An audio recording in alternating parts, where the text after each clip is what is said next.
Physics में आज हम पढ़ेंगे परावर्ती दूरदर्शी का किरण आरेख खींचना तथा उसकी रचना व क्रियाविधि।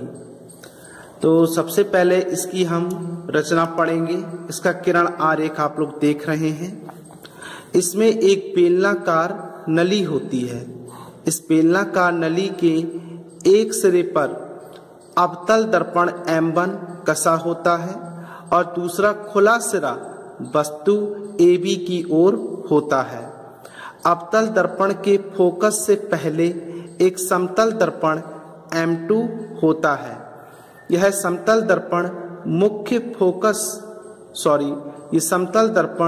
मुख्य अक्ष के साथ 45 अंश के कोण पर झुका होता है। इसी के बगल में एक अन्य नली लगी रहती है। इस नली में एक उत्तल लेंस E लगा होता है। यह उत्तल लेंस नेत्रिका E का कार्य करता है। तो ये इसकी रचना है। अब इसकी क्रियाविधि के बारे में पढ़ेंगे। क्रियाविधि में लिखेंगे AB एक वस्तु है। इस वस्तु से चलने वाली किरणें अवतल दर्पण पर गिरती हैं। अवतल दर्पण से परावर्तन के बाद समतल दर्पण M2 पर गिरती है।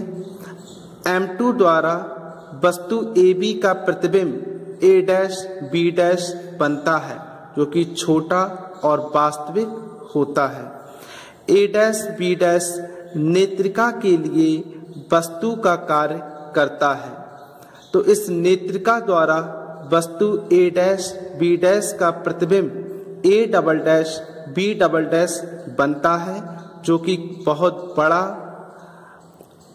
आभासी तथा A', B' के सापेक्ष सीधा होता है। तो ये परीक्षा की दृष्टि से काफी इम्पोर्टेंट क्वेश्चन है। इसका किरण आरेख बनाना आप लोग सीख लें, रचना और क्रियाविधि भी याद कर लें। दूसरा होता है अपवर्ती दूरदर्शी। ये था परावर्ती दूरदर्शी। अब हम पढ़ेंगे अपवर्ती दूरदर्शी।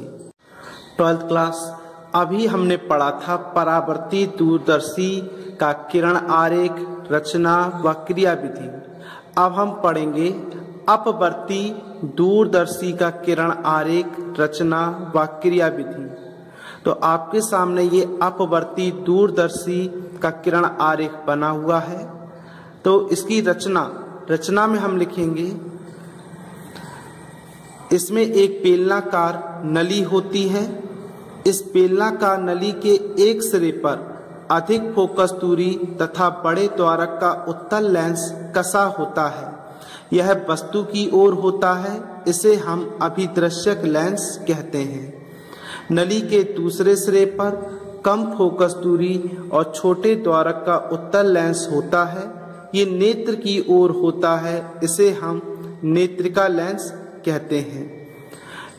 इस दूरदर्शी में एक ऐसा समायोजन होता है कि इन लेंसों के बीच की दूरी को आवश्यकता अनुसार घटाया या बढ़ाया जा सकता है। तो ये इसकी रचना है।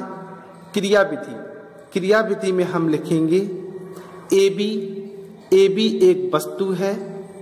इस वस्तु AB का प्रतिबिंब अभिदृश्यक द्वारा A1, B1 बनता है। यह प्रतिबिंब वास्तविक होता है, AB के सापेक्ष उल्टा होता है तथा छोटा होता है। यह प्रतिबिंब नेत्रिका के फोकस तथा प्रकाशिक केंद्र के बीच में बनता है। तो A1, B1 नेत्रिका के लिए वस्तु का कार्य करता है। तो नेत्रिका द्वारा इसका प्रतिबिंब A2, B2 आभासी, बड़ा तथा A1, B1 के सापेक्ष सीधा बनता है। तो ये इसकी क्रियाविधि है। और दूरदर्शी का उपयोग तो आप लोग जानते ही हैं कि दूरदर्शी के द्वारा हम आकाशीय पिंड जैसे चांद, तारे, सूरज आदि को देख सकते हैं। तो ये दोनों ही क्वेश्चन आपको अपनी नोटबुक पर लिखना है और याद करना है। और किरण आरेख जरूर बनाएंगे, क्योंकि बिना किरण आरेख के ना तो रचना को याद किया जा सकता है, ना ही क्रियाविधि याद की जा सकती है। और किरण आरेख को हम पेंसिल, स्केल, रबड़ की सहायता से खींचेंगे।